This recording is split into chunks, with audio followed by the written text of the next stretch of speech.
शाखा प्रवाह शिवानंद महाराज शास्त्रीजी। वट सावित्री पौर्णिमेच्या दिवशी सावित्रीने सत्यवानाला यमाच्या दरबारातून कसं आणलं, ही गोड कथा आता मी तुम्हाला सांगणारे। जरा सगळ्यांनी अंतःकरणाचे कान करून ऐका, कारण एका पतिव्रता स्त्रीची ही गोड कथा आहे सज्जन हो। ऐका, भद्र देशाचा एक राजा आहे, ज्या राजाचं नाव होतं अश्वपती। त्या अश्वपती नावाच्या राजाला मुलबाळ होत नाही, आणि मुलबाळ जर जीवनामध्ये नसेल, संतान उत्पत्ती जर नसेल, तर केवढं जरी राज्य जरी असलं ते काय कामाचं। म्हणून तर शास्त्रामध्ये वर्णन आहे, पुत्र हिनश्य मे राज्यम सर्वम दुःखाय कल्पते। राजाच्या जीवनामध्ये पुत्र प्राप्ती नाही, मुलबाळ नाही, म्हणून त्या राजाने, अश्वपती नावाच्या राजाने यज्ञ केला, पुत्र प्राप्ती व्हावी, संतान उत्पत्ती व्हावी म्हणून यज्ञ केला। आणि तो राजा त्या यज्ञामध्ये दररोज 1,00,000 आहुती टाकायचा, 1,00,000 आहुती टाकायचा। हे काम त्यानं तब्बल 18 वर्ष केलं, 18 वर्ष, अखंड 18 वर्ष हे पवित्र कार्य त्या राजानं केलं। आणि एक दिवस त्याच्या या तपस्येला फळ आलं, आणि सावित्री देवी भगवती प्रगट झाली। आणि सावित्री देवी प्रगट झाली, भगवतीने आशीर्वाद दिला, राजा अरे 18 वर्ष तू माझं आराधना केलीस, तपश्चर्या केलीस, साधना केलीस, मी तुला आशीर्वाद देते, तुझ्या पोटी एक सुंदर रूपवान कन्या तुला प्राप्त होईल। आणि कालांतराने त्या अश्वपती नावाच्या राजाच्या पोटी एक सुंदर कन्येचा जन्म झाला, आणि ती एवढी सुंदर होती, एवढी रूपवान होती, भगवतीने, अंबिकेने, जगदंबेने सांगितल्याप्रमाणे त्या मुलीचं नाव सुद्धा सावित्री देवीने आशीर्वाद दिला, म्हणून त्या राजानं त्या मुलीचं नाव सावित्री असं ठेवलं। आता राजाने सावित्री असं नाव ठेवलं, मुलगी फार सुंदर आहे, रूपवान आहे, अगदी सुंदर आहे। आणि राजाच्या मनामध्ये जसं जसं ती मुलगी आता मोठी होऊ लागली, उपवर झाली मुलगी उपवर झाल्यानंतर राजाच्या मनामध्ये आता चिंता निर्माण झाली, माझी मुलगी एवढी सुंदर आहे, पण एवढ्या सुंदर मुलीला असाच सुंदर पती कसा मिळेल, कधी मिळेल। राजा परेशान झाला, हैराण झाला, कारण मुलीचा विवाह लावल्याशिवाय आता राजाच्या मनाला चिंता मनामध्ये आहे। आणि त्याच वेळेला त्या राजानं आपला पती वर, आपला जो पती आहे तो निवडण्यासाठी त्या सावित्रीला बापानं सांगितलं की तूच तुझा पती स्वयं वर तू शोधून आण। आपल्या बापाची आज्ञा शिरसावंद्य मानून सावित्री तपोवनामध्ये गेली, आणि तपोवनामध्ये गेल्यानंतर एक सुंदर छोटासा आश्रम तिथे दिसला, एक छोटीशी झोपडी होती, जुगी होती, आणि त्या झोपडीमध्ये एक राजा राहत होता। त्या राजाचं नाव होतं सज्जना हो। तो राजा कोण होता त्याचं वर्णन असं आलेलं आहे, साल्व देशाचा राजा होता बुंतसेन। आणि तो एका छोट्याशा घरामध्ये राहत होता, झोपडीमध्ये राहत होता, आणि तो फार मोठा राजा होता, परंतु त्याचं राज्य बाकी दुसऱ्या राज्यांनी हडपून घेतलं होतं, आणि तो आता राज्यहीन झाला होता। त्या राजाचा एक मुलगा होता, नाव होतं त्याचं सत्यवान। बाजूलाच तो लाकडं फोडत होता, अतिशय बलवान, धैर्यवान, बुद्धिवान, तेजपुंज असणारा तो राजा, तो सत्यवान त्या सावित्रीने पाहिला, आणि मनोमन त्या सावित्रीने त्या सत्यवानाचं वरण केलं। तिनं त्या मनामध्ये त्याला वरलं की हाच माझ्या आयुष्याचा जोडीदार असू शकतो, आता लग्न करेल तर याच्याशीच लग्न करेल, मनोमन तिनं स्वीकारलं, आणि आपल्या मनातली इच्छा त्याला व्यक्त करून दिली। आणि त्यानंतर ती सावित्री आपल्या बापाकडे आली। घरी येऊन सावित्रीने बापाला सांगितलं की बाबा, माझ्या आयुष्याचा जोडीदार मी माझ्यासाठी पाहिलेला आहे, अतिशय सुंदर असा राजकुमार आहे काका, आणि राजगंडा असलेला तो पुत्र मी पाहिलाय, लग्न करेल तर मी त्याच्यासोबतच करेल। बापानं विचारलं बेटा कोण आहे तो, तिने सांगितलं सत्यवान नाव आहे त्याचं। आणि ती मनोमन अतिशय प्रसन्न होती की एवढ्या सुंदर राजकुमारासोबत माझं लग्न होणार आहे। तेवढ्यात नारदजी आले, नारदाने त्या सावित्रीला सांगितलं, सावित्री ज्या राजकुमारासोबत तू लग्न करणार आहेस, ज्याला तू आयुष्याचा जोडीदार म्हणून निवडलेला आहेस, तुला माहिती आहे, अरे तो जास्त काळ जिवंत राहणार नाही, 1 वर्षाच्या आत त्याचा मृत्यू होणार आहे. त्यावेळेला सावित्रीनं फार सुंदर तिच्या मुखातून शब्द निघाले. सावित्री नारदाला म्हणू लागली, आपल्या बापाला म्हणू लागली, बाबा 1 वर्षाच्या आत जरी त्याचा मृत्यू होणार असला ना बाबा, तरी आता मात्र मी त्याच्या सोबतच लग्न करणार आहे. मी आर्य कन्या आहे. एकदाच आर्य कन्या ही आपल्या आयुष्याचा जोडीदार एकदाच निवडत असते. राजा आदेश एकदाच देत असतो, पंडित एकदाच मंत्र म्हणत असतो आणि कन्यादानही एकदाच होत असते ना बाबा. आणि म्हणून बाबा मी लग्न करेल तर त्याच राजकुमाराशी लग्न करेल, जिद्दीला पेटली सज्जन हो, जिद्दीला पेटली सावित्री. बापाचा नाविलाज झाला आणि बापानं सावित्रीचे लग्न लावून दिलं. आनंदामध्ये थाटामाटामध्ये लग्न संपन्न झालं. सावित्री सासरला आली आणि सासरला आल्यानंतर ज्याप्रमाणे प्रत्येक मायबाप आपल्या मुलीला संस्कार देताना एकच सांगत असतात की बेटा सासरला तू नांदायला गेल्यानंतर काय करायचं, सास ससुर गुर सेवा करे हो, पति पति रुख लखी आयसु अनुसरे हो, सास ससुर गुर सेवा करे हो. सज्जना हो, सावित्री आपल्या सासरला आली आणि सासरला आल्यानंतर तिने आपल्या सासू सासऱ्याची मायबाप समजून सेवा केली. प्रत्येक सुनानं हा आदर्श घेतला पाहिजे. प्रत्येक सुनाने आपल्या सासू सासऱ्याची सेवा आपले मायबाप समजून केली पाहिजे. आणि प्रत्येक सासू सासऱ्याने आपल्या सुनामध्ये आपली मुलगी म्हणून, मुलगी पाहून तिचा स्वीकार केला पाहिजे. आपल्या सासू सासऱ्याची सेवा करावी, आपल्या पतीची तिने सेवा करावी. नारदानं तिला सांगितलेलं होतं, सज्जना हो, 1 वर्षाच्या आत तुझ्या पतीचा मृत्यू होणार आहे, ही गोष्ट तिच्या ध्यानात होती. 1 वर्षात आपला पती मृत्यू होणार आहे पतीचा, हे कळत असताना सुद्धा आनंदाने आपल्या पतीचा स्वीकार तिनं केला. सज्जना हो, आणि ज्या दिवशी आपल्या पतीचा मृत्यू होणार आहे हे तिला कळालं नारदाकडून, सारखं त्या दिवसाची ती वाट पाहत होती. आणि अगदी 2-4 दिवसावर तो दिवस आला आणि तिथून पुढे तिने ज्या दिवशी आपल्या पतीचा मृत्यू होणार आहे त्याच्या अगोदर 3 दिवस तिने व्रत केलं, उपवास केला, निर्जला व्रत केलं तिने आपल्या पतीच्या नावाने. 3 दिवस उपवास केला, 3 दिवस.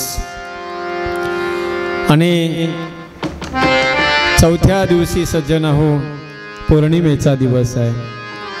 रोजच्या सवयीप्रमाणे, रोज ठरल्याप्रमाणे सत्यवानाने खांद्यावर कुऱ्हाड घेतली आणि सत्यवान जंगलामध्ये लाकडं तोडायला गेला. सावित्री सुद्धा त्याला सोडत नाही, त्याच्या पावलावर पाऊल टाकून ती मागे चालते. सत्यवान झाडावर चढलाय, झाडावर चढून तो लाकडं तोडू लागला आणि लाकडं तोडत असताना सज्जना हो, अचानक त्याला चक्कर आली आणि तो खाली उतरला. झाडावरून खाली उतरला, सावित्रीच्या मांडीवर त्यानं डोकं ठेवलं आणि सावित्रीच्या मांडीवर डोकं ठेवून त्यानं डोळे बंद केले. त्याचं शरीर थंड पडलेलं आहे आणि त्याच वेळेला अचानक त्या सावित्रीच्या समोर यमराज दिसले. यमराज आले आणि त्या यमानं सज्जना हो त्याचा प्राण त्याचे ओढून घेतले आणि त्या सत्यवानाला बरोबर घेऊन यमराज निघाले. सज्जना हो, आपल्या पतीला काळ घेऊन जातोय यमराज, आपल्या पतीला घेऊन जातात. हे ज्या वेळेला त्या सावित्रीनं पाहिलं त्यावेळेला तिने ठरवलं, मी सुद्धा माझ्या पतीच्या सोबत जाणार आहे. आपल्या तपश्चर्येच्या जोरावर सज्जना हो, तपाच्या सामर्थ्याने ती सावित्री आपल्या पतीच्या मागं जाऊ लागली. अर्ध्यामध्ये आल्यानंतर यमराज थांबले. यमराजानं सावित्रीला विचारलं, बेटा तू कुठे येतेस? अरे सावित्री, तू एक पतिव्रता आहेस, आणि आपल्या पतीसाठी जे पतिव्रता स्त्रीने जे कार्य करायला पाहिजे ते सगळं तू केलेलं आहेस. तू आता तुझ्या जीवनामध्ये काही कसर मागं ठेवलेली नाहीस. तुझ्या पतिव्रतापणाचं पुण्य तुला प्राप्त होणार आहे, तुला सद्गती प्राप्त होणार आहे. तू माघारी जा. त्यावेळेला सावित्री हात जोडून म्हणते की भगवान, ज्या वेळेला माझ्या पतीसोबत मी विवाह केला, 7 फेरे मारले मी माझ्या पतीच्या सोबत, त्याच वेळेला मी निर्णय केला होता माझ्या पतीच्या जीवनामध्ये दुःख आलं तर ते दुःख माझं, आणि माझ्या पतीच्या जीवनात सुख आलं तर ते सुख माझं आहे. आणि हे शिकवलंय सज्जन हो माझ्या भारत देशाच्या या संस्कृतीने. ज्या वेळेला भगवान रामजी 14 वर्षासाठी वनवासाला निघाले दत्ता भाऊ, त्यावेळेला जानकी मातेला कळालं, जानकी माता डोळ्यातून अश्रूच्या धारा आहेत आणि जानकी माता जवळ येऊन थांबली आहे. त्यावेळेला सगळे जानकी मातेला म्हणू लागली, बेटा जानकी, रामजी वनाला जाणार आहे, 14 वर्ष वनवास आहे, वनामध्ये अतिशय दुःख सहन करावं लागणार आहे, तू घरी थांब, सासू सासऱ्याची सेवा करणं हे तुझं कर्तव्य आहे.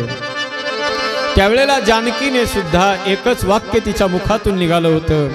ती म्हणत होती की मी रामाची अर्धांगिनी आहे, आणि अर्धांगिनी ही आपल्या पतीला सोडून कुठे जाऊ शकत नाही. ज्याप्रमाणे माणसाची सावली माणसाला सोडून राहू शकत नाही, तशी एक पतिव्रता स्त्री आपल्या पतीला सोडून राहू शकत नाही. आणि जंगलामध्ये जाईल मी, वनामध्ये कितीही दुःख आलं, संकट आलं तरी ते मी सहन करेल. दुःख को कभी याद नहीं करूंगी, सुख की जहां तहां फरियाद नहीं करूंगी. आणि हे संस्कार माझ्या भारत देशाला सज्जना हो पतिव्रता स्त्रियांनी दिलेले आहेत. सावित्रीने सुद्धा निर्णय घेतला.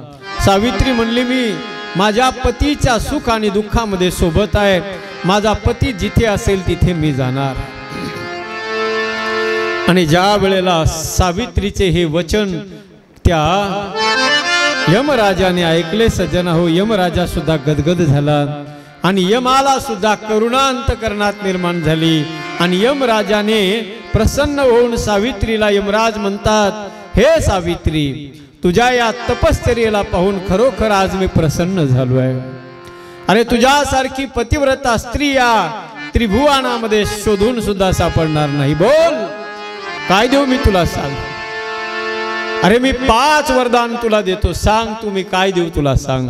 त्यावेळेला सावित्रीने वरदान मागितले. सावित्री म्हणते, भगवान पहिलं वरदान एक मला द्या, माझ्या सासू सासरे माझे दोघंही आंधळे आहेत, त्यांना दृष्टी तुम्ही द्या. आणि दुसरं वरदान, माझ्या सासऱ्याचं जे राज्य हडप केलेलं आहे ते राज्य माझ्या सासऱ्याचं पुन्हा त्यांना मिळावं, हे दुसरं वरदान तुम्ही मला द्या. हे 2 वरदान आपल्या सासू सासऱ्यासाठी मागितले. पुन्हा विचारलं, आता तिसरं वरदान बोल काय देऊ मी, सांग. म्हणली, मी माझ्या बापाला एकटीच आहे, एकुलती एक आहे, माझ्या बापाच्या पोटी 100 पुत्र त्यांना प्राप्त व्हावेत, एवढी इच्छा माझी पूर्ण करा. बापासाठी सुद्धा वरदान मागितलं. आणि म्हणले, आता तुला काय देऊ म्हणे, सांग. म्हणले, बस माझी एक इच्छा आहे, माझ्या बापाच्या पोटी जसे 100 पुत्र व्हावेत ही माझी इच्छा आहे, तशी माझ्या पोटी सुद्धा 100 पुत्र मला प्राप्त व्हावेत ही माझी इच्छा आहे. 4ही वरदान दिले. तथास्तु म्हणले, जा माघारी, हे 4ही वरदान मी तुला देतो. पण त्यावेळेला ती म्हणू लागली, माघारी कसं जाऊ, कारण तुम्हीच आता वरदान दिलंय की तुझ्या पोटी 100 पुत्र होतील, आणि पतीच जर माझ्या सोबत नसेल, माझ्या पतीला जर तुम्ही तुमच्या बरोबर घेऊन जाणार असाल तर मला मूलबाळ कशी होतील, 100 मुलं मला कशी होतील. मला 100 पुत्र प्राप्त होण्यासाठी तुम्ही जो माझा पती घेऊन जातात आहात त्या पतीला मला परत करावं लागेल. यमराजाचा नाविलाज झाला सज्जना हो. आणि यमराजानं त्या सावित्रीला तिचा पती परत केला. आणि त्यानंतर आनंदाने त्या सावित्रीने पुन्हा आपल्या पतिव्रता धर्माचं पालन करून जगाला एक आदर्श निर्माण करून दिला की एक पतिव्रता स्त्री आपल्या पातिव्रत्याच्या जोरावर काय करू शकत नाही. अहो जे काम या जगात कुणालाच जमलं नाही ते काम एका सत्य पतिव्रता स्त्री असणाऱ्या सावित्रीने करून दाखवलं. माझे तुकोबाराय म्हणतात, या तुका म्हणे पतिव्रता आणि जिची देवावरी सत्ता, देवावर सुद्धा अधिपत्य गाजवण्याची ताकद जर कुणामध्ये निर्माण होत असेल तर एका पतिव्रता स्त्रीमध्ये निर्माण होते. नारीने जर भविष्यामध्ये आपल्या जीवनामध्ये पतिव्रता धर्माचं पालन केलं तर केवढी मोठी ताकद तिच्या जीवनामध्ये निर्माण होते. श्रीमद भागवतामध्ये अतिशय गोड एक कथा आलेली पहा. अतिशय सुंदर अशी कथा श्रीमद भागवतामध्ये आलेली आहे, जी कथा गोपिकांनी भगवान कृष्ण परमात्म्याला सांगितली आहे.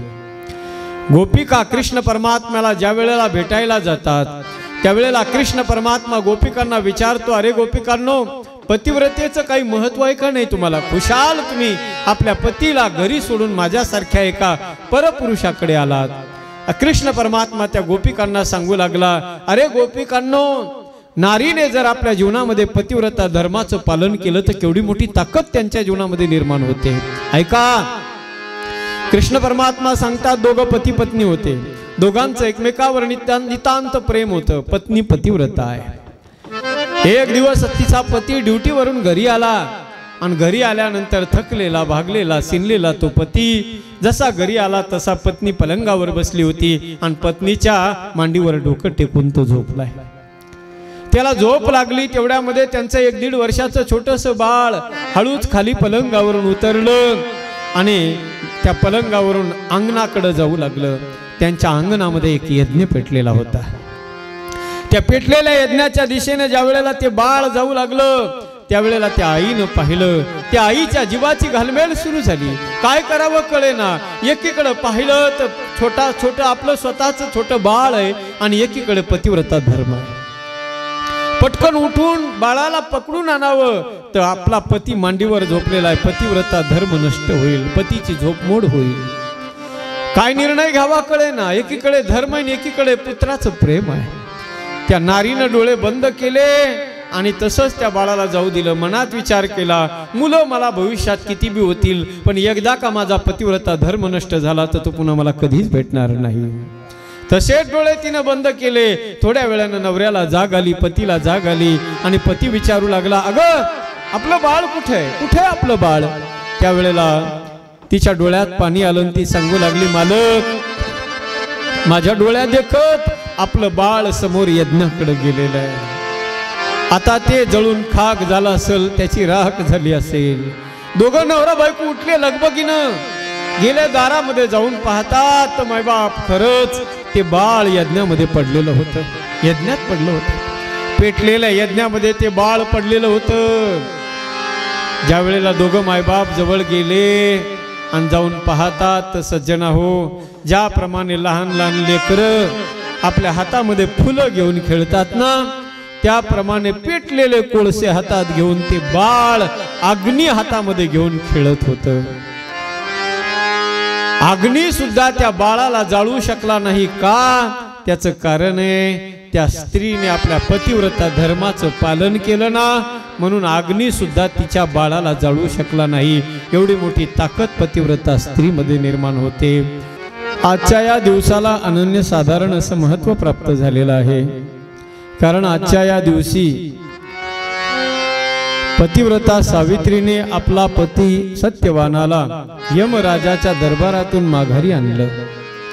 असा हा आजचा अलौकिक दिवस आहे. या जगामध्ये एका पतिव्रता स्त्रीने केलेली एक अलौकिक अशा स्वरूपाची ही क्रांती आहे. आणि हे आजच्या दिवशी खऱ्या अर्थानं आजच्या दिवसाला अनन्यसाधारण असं महत्त्व प्राप्त होत आहे. हे सत्यवानाच्या सावित्रीचं व्रत जर नारीने आपल्या जीवनामध्ये केलं तर त्या नारीच्या जीवनामध्ये सौभाग्य प्राप्त होत आहे. अथा मायां बट सावित्री व्रतम सौभाग्य समृद्धये कार्यम.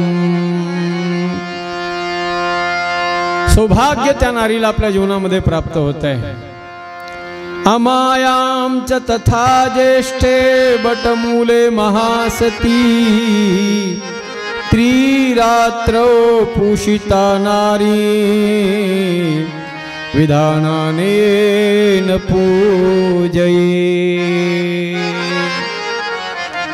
शास्त्रामध्ये असं वर्णन आहे सज्जन हो, महाभारताच्या वनपर्वामध्ये हे सगळं वर्णन आलेलं आहे। सत्यवानाच्या सावित्रीच्या महात्म्याचं हे सुंदर वर्णन आहे पहा। त्यामध्ये असं वर्णन केलेलं आहे की हे सावित्री व्रत जर नारीने आपल्या जीवनामध्ये केलं तर तिच्या जीवनामध्ये सौभाग्य प्राप्त होत आहे। आणि ते सावित्री व्रत कसं करावं? वडाच्या झाडाची पूजा करून, सावित्रीची पूजा करून, त्या वडाच्या बुडाला धागा बांधून यथासांग षोडशोपचारे पूजन करून हे व्रत करायचं आहे। वडाची पूजा का केल्या जाते आजच्या दिवशी? त्याचं कारण आहे, सौभाग्यवती नारीने त्या वडाला, कारण वडाला ऋषी मुनींचा दर्जा दिलेला आहे, देवतुल्य दर्जा वडाला प्राप्त झालेला आहे।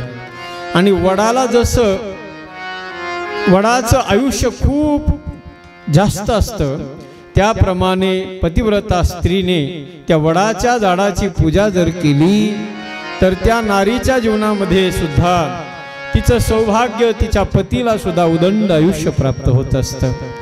म्हणून हे व्रत अनन्यसाधारण असं महत्वाचं या व्रताचं महत्व आहे। आजच्या या दिवसाला खऱ्या अर्थानं एक विशेष असा दर्जा प्राप्त झालेला आहे, तो म्हणजे एका पतिव्रता स्त्रीमुळे। सावित्री ही सत्यवानाची पत्नी आहे, ती पतिव्रता आहे। शास्त्रामध्ये असं वर्णन केलेलं आहे की त्या पतिव्रता स्त्रीचं नुसतं वर्णन जरी केलं किंवा तिचं नाव जरी घेतलं तर जीवनातल्या सगळ्या पापाचं निर्मूलन होत असतं। त्यामध्ये 5 प्रकारच्या पतिव्रता शास्त्रामध्ये वर्णन केलेले आहे। ज्या पतिव्रता मध्ये वर्णन येतं सज्जन हो, अहिल्या, द्रौपदी, सीता, तारा, मंदोदरीस्तथा पंचकन्या स्मरे नित्यं महापातकनाशनम।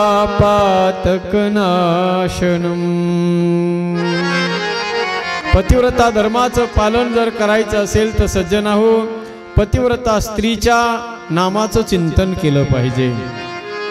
म्हणून पतिव्रता धर्म हा अतिशय पवित्र असा धर्म आहे, पण तो पतिव्रता धर्म त्या भविष्यातील स्त्रियांनी जर त्याचं पालन केलं तर खऱ्या अर्थाने पतीची या मता अनुसरून पतिव्रता नारीने पती हाच परमेश्वर मानला पाहिजे। आणि म्हणून गोड अशी ही आजची ही कथा या वट सावित्री पौर्णिमेच्या निमित्ताने मी आपल्या समोर सांगितली। अशा अनेक कथा मी आपल्या या कथा प्रवाह नावाच्या चॅनलवरती मी सगळ्यांना आपल्याला देत राहत आहे। आणि अतिशय सुंदर सर्व श्रोते सज्जनांच्या माध्यमातून गोड असा प्रतिसादही मिळतो आहे। आणि ज्या वेळेला तुमच्यासारख्या रसिक श्रोत्यांनी कमेंट्सच्या माध्यमातून जेव्हा गोड असा प्रतिसाद तुम्ही देता त्यावेळेला आमच्यासारख्यांना सुद्धा एक वेगळा आनंद प्राप्त होत असतो। म्हणून आपण सर्वांनी कथा प्रवाह आणि कीर्तनासाठी माझं दुसरं चॅनल आहे, ज्या चॅनलचं नाव आहे चित्रकूटधाम पैठण नावाचं चॅनल आहे। त्या चॅनलला सुद्धा तुम्ही सगळ्यांनी लाईक, सबस्क्राईब करा आणि बेल आयकॉनचं बटन दाबा। पुनश्च एकदा सगळ्यांना मनापासून खूप खूप धन्यवाद। हार्मोनियम संवादिनीची साथ ज्यांनी केली, महाराष्ट्रातील सुप्रसिद्ध रामायणाचार्य युवा कीर्तनकार हरिभक्त परायण श्री नामदेव महाराज पोकळे बाबांना सुद्धा मनापासून धन्यवाद। त्याचबरोबर तबल्यावर साथ करणारे आमचे हरिभक्त परायण श्री महाराष्ट्रातील प्रसिद्ध कीर्तनकार युवा कीर्तनकार हरिभक्त परायण श्री दत्तात्रय महाराज खिंडकर, आपल्यालाही मनापासून धन्यवाद। आणि गायनाचार्य आमचे राघवानंद महाराज शास्त्री, आपल्यालाही मनापासून धन्यवाद देतो आणि आपले सगळ्यांचे पुन्हा एकदा आभार व्यक्त करतो थांबतो। जय श्री राम।